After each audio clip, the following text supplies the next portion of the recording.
This type of growth curve takes the shape of an S, or better known as a sigmoid. This curve can be used to represent the growth of a single individual organism as well as a population. If you were measuring the growth of an individual, you would be measuring parameters such as the height, mass, and volume. Now let's take a closer look at this growth curve. This curve comprises of 4 phases. The first phase is called the lag phase. This part of the curve is going up rather slowly. This is because the number of organisms in the population is still relatively low. One of the main causes of this is that the organisms are still adapting to the new environment. The next phase is called the log phase. This phase is also known as the exponential phase. In this part of the curve, reproduction rate increases rapidly.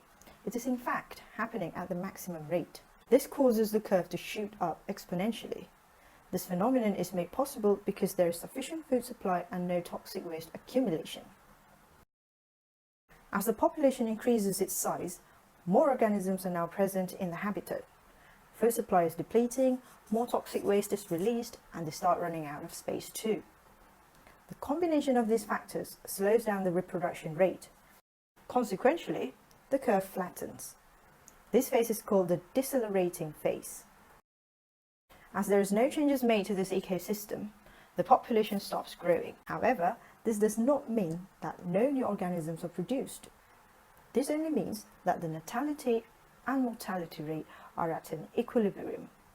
Therefore, when we plot the graph, the curve achieves a plateau. This phase is called the stationary phase. This type of growth curve takes the shape of a bell, or more popularly known as the standard distribution curve. Unlike the absolute growth curve, absolute growth rate curve is used to represent the total growth of an organism throughout